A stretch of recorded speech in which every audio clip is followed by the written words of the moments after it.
Welcome to Outback Outdoors. Make sure you like, subscribe, and click the alert to stay up to date on all our new videos.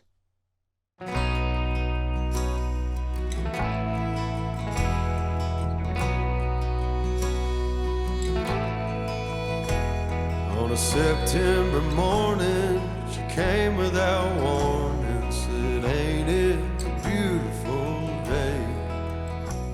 Welcome to the Inspired Wild Podcast. We are here in Nebraska. I'm sitting with Adam Wells, Jake Shaw, Marketing Director of Mountain Ops. Yep. And Garrett Drack. And Jake, this is your first time hunting Nebraska, right? Yeah, Okay. yeah. This is my first time actually hunting out of state. I'm actually pretty new to hunting big game in general. The one on the right's definitely a buck. Wonder if all three of those are. I'm betting all three are bucks. Sloane Brown with Yeti. Great guy. We'll get him on here in the next podcast, hopefully, because they're actually on a stalk they're right on now, a isn't stalk he? right now. So I'm excited to hear what happens.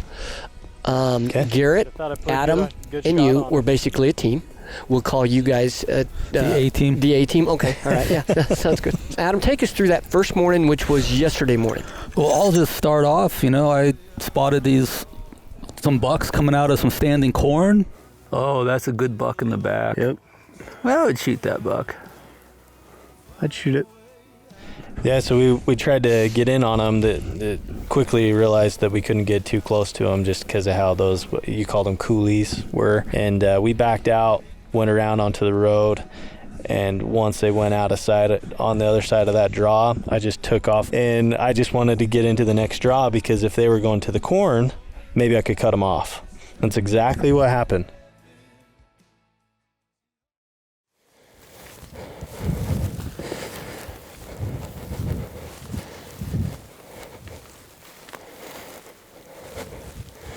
There they are.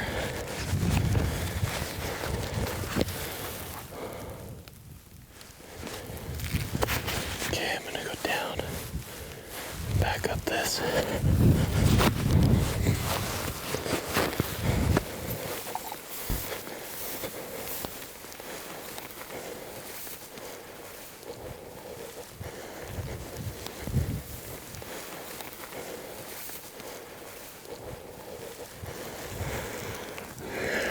I think they can hear us a little bit. They all kind of got up, but then they all kind of stood up and now they're walking, just grazing across. So I kind of want to go up, see if we can cut them off. I'm going to go up there and see if I can see anything else that I can hide behind.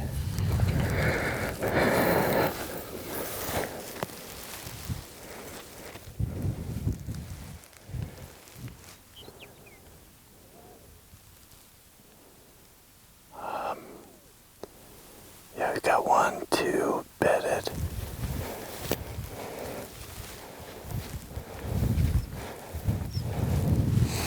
Let's just stay here for a minute.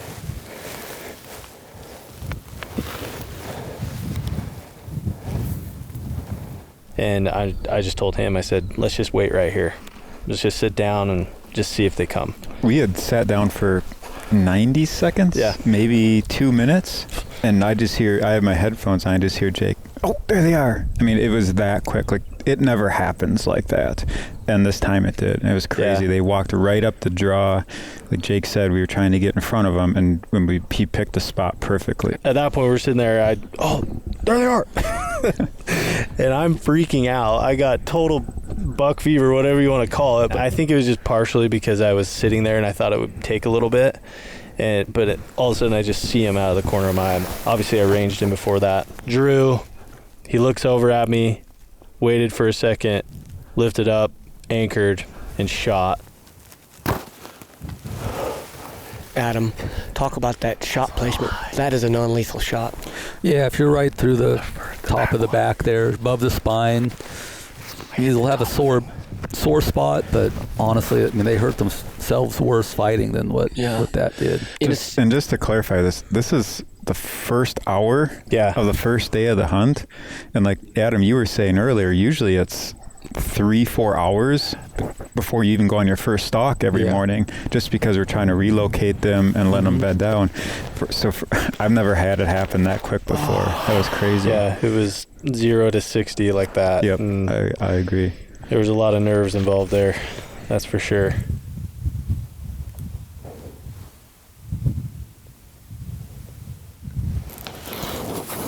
I was shaking so bad.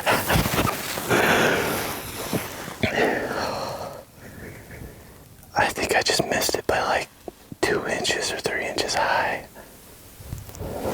That was perfect. Like perfect. I just wish I would have made a perfect shot. I was just trying to settle my pin. And it so happens that that's the one I wanted. Out of all 4.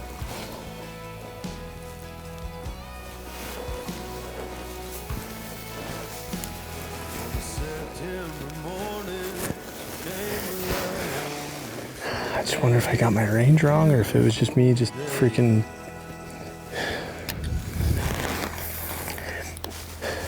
talk about buck fever. Freaking leaf over here. All right, give me like a finger snap so I can sync this. Okay.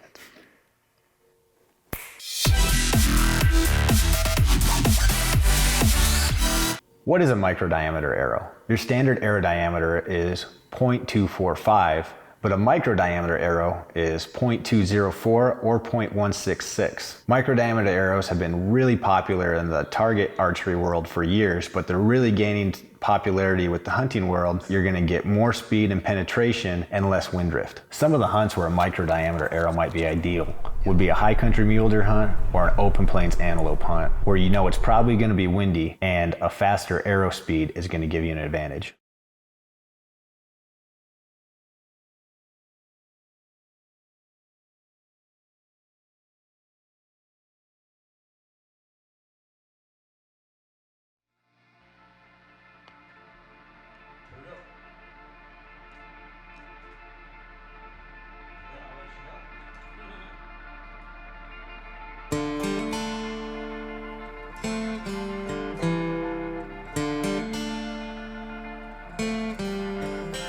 So let's go real quick then with the next encounter.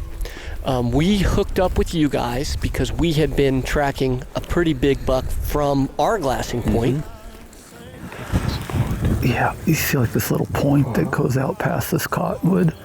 That's going to open up this canyon pretty good. I'm almost wondering if the wind's blowing pretty much this way. You think we'll be okay with that? Yeah, it's shifted pretty much north now. Why don't we come out to this point? Why don't you guys move and Go past the windmill and check out the next canyon. Because they're either here or they're there. That's what I'm thinking. I'm going to guess most of the deer will be bedded out of the wind on the leeward side of these slopes, but that's when that sun's going to start heating them up and they'll start moving when they get them. We'll cut down to this little cedar and then we'll just try to stay off the skyline to these canyons, and we'll drop in and like you'll be able to look up into a lot of these little cuts as well.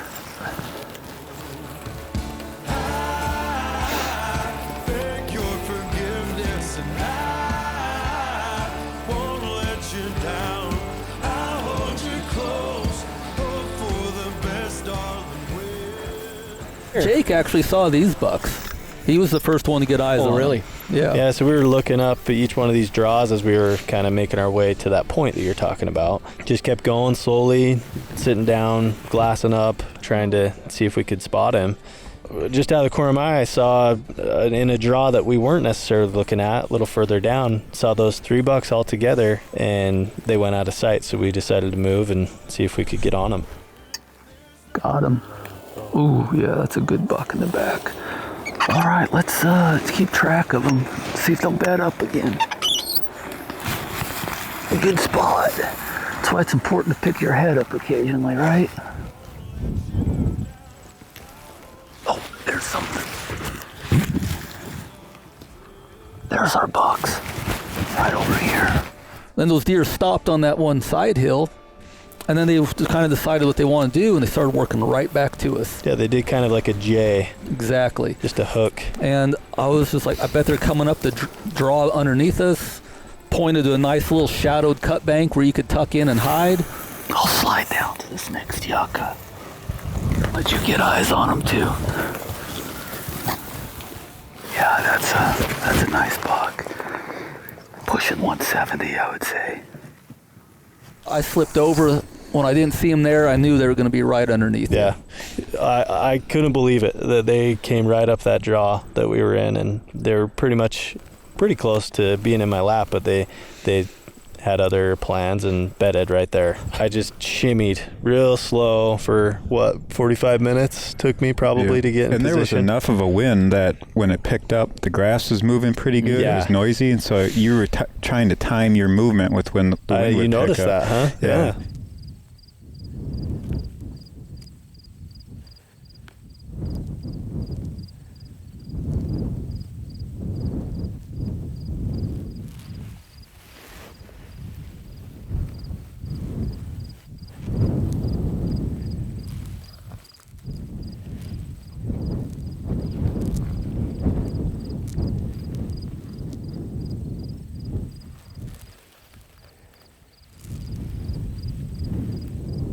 Those bucks both stood up. If I drew, he took a step to the left, so he's quartering away from me, and settled my pin, made sure I was good, and at that point, just let it go.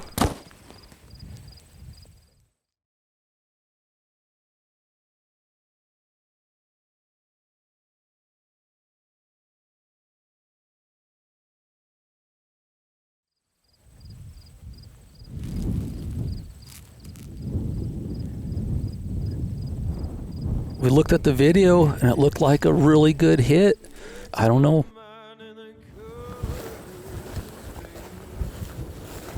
Okay, so they're heading north Okay. on that, like number 3 or so, Okay. this way.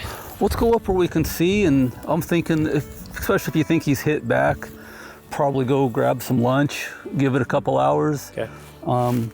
It'd be nice to find some blood. It'd be nice to find some blood to come back and start on, exactly.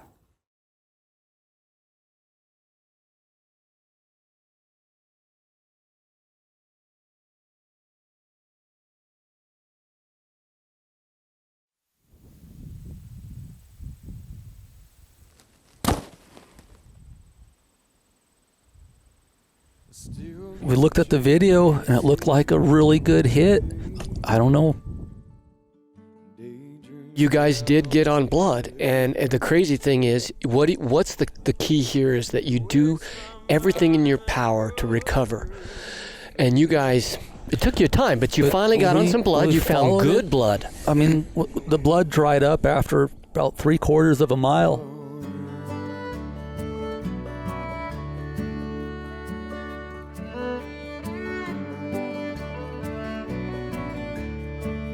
We had to call a neighboring property, get permission to continue to follow.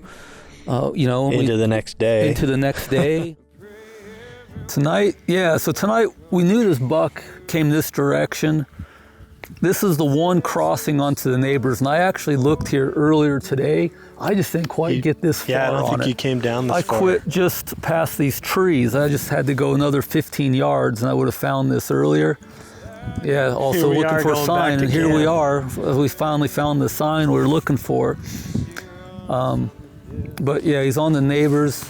Try to get permission to go in and look for him, and tomorrow morning I will come back, and hopefully he won't be too far in here. Yeah. Never come across nothing quite like you. I never come across nothing. So you got hold of the landowner? Yeah, so I called this morning when I got here, looked on the map, made sure I knew the name of the person that owned it, called him up and just told her what was going on. I wasn't around from around here, and she was really nice. Little drops. Well, let's follow it out as far as we can. We gave it 100% effort to recover that animal, and all the indications were it was just a flesh hit. Even though on the video it looks good, the blood on the arrow didn't have the lung blood. It looked, every indication was a flesh hit. It's a game of inches, It really and it is. really came down to less than. I mean, you cut the distance to where you had to be, waited for the deer to stand, You did waited everything for him right. to turn, and even when you're doing everything absolutely right, sometimes it doesn't go out how you'd expect it to end. So Sloane, introduce yourself. So I'm Sloane Brown. I'm the hunting specialist at Yeti. It's the coolest job in the world, coolest brand in the world. Trev, when did you invite me on this hunt? It was like July, Well, I think maybe? but it was like pretty June? close to after you started with Yeti. Yeah, and I had seen the film you guys did on the hunt last year, and I was like, God, it looks like fun. Like just awesome terrain, like the camaraderie and like the back and forth banter and the amount of deer and the stalks you can put on. I was really excited when you were as excited because it's a target-rich environment. The season nights of Austin just faded it out. So we spotted this buck on the first morning. He was on the wheat field. And he was with 2 other good bucks and a bunch of does. And he fed off the field, and we tried to like circle back around and relocate him, and we never found him. I saw those, and we kind of went over that a little bit. Yeah, on the first podcast, he was with those bucks that Jake stalked in on. Yep. Yeah. We saw him again this morning, and he kind of fed across the field, and the field's kind of got a little hump in the middle of it. So we lost sight of him when he crossed over that hump. Yeah, I would be happy to shoot that buck. Dude, he's nice. But Adam was on the different side of the property and could see him feed through. Some deer going into that standing corn. I bet those guys can't see them.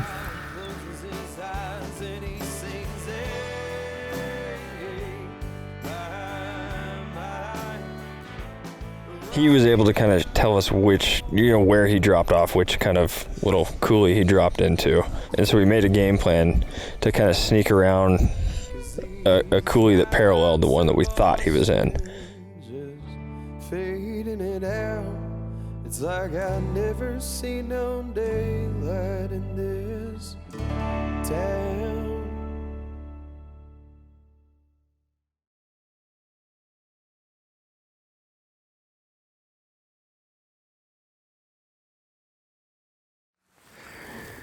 Adam just texted me and he said that he still has eyes on that buck because we just lost him.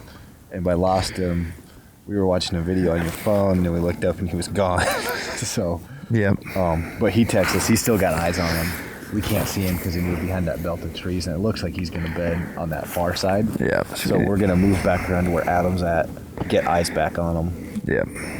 Maybe not watch videos on our phone. Yeah. And then put him to bed. And dirt nap, like go to bed forever.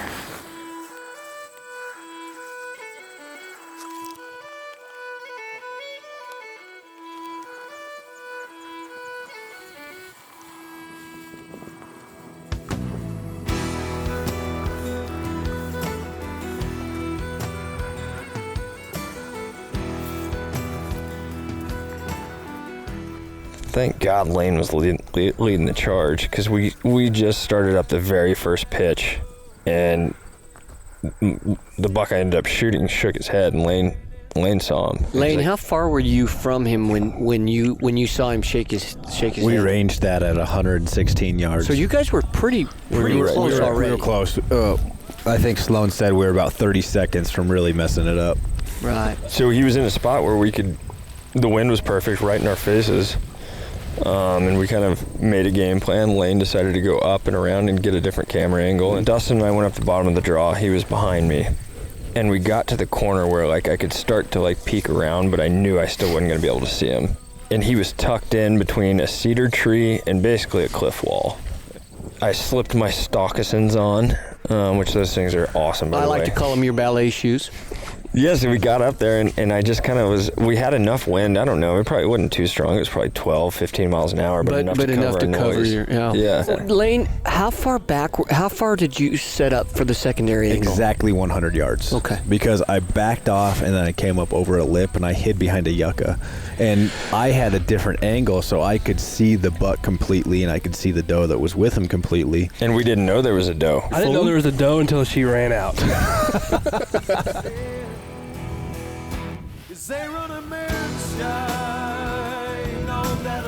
I had to get higher, so I kept going uphill, and as I was going uphill, I was getting closer and closer, and I was ranging the tree that I knew he was tucked up against.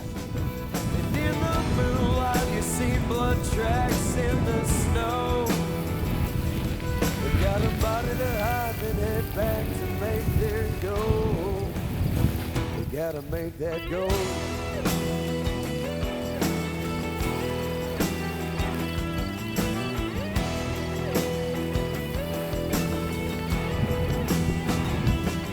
Yeah, so I just kept sneaking up. I was 17 yards, and I was thinking to myself, I can't believe I'm this close. That's the closest I've ever been to a living, breathing deer, I think. I had him at 7 yards to the tree, so meaning he was probably 5.5 yards from me. Am I just going to stand here until he stands up? That could be hours. So can you see the top of his antlers the whole time? When I got to 7 yards, okay, I could see the top of his antlers, finally. The wind was perfect, right into my face.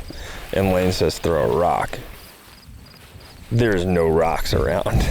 So I find a little patch of dirt, and it's luckily it had snowed a couple days ago, so it was wet enough to ball up in my hand. Somehow transfer it to my left hand, ball it up with my left hand, clip in to my bow with my right hand. Finally, I tossed it past him, and I saw his antlers move, and so I went to full draw, immediately after I tossed it. Boom, toss, and then full draw. And he stood up, and I let her rip. And he was quartered away really hard, and I hit him back, and I was afraid, right after the shot, I was afraid it was too far back, but he was angled pretty hard.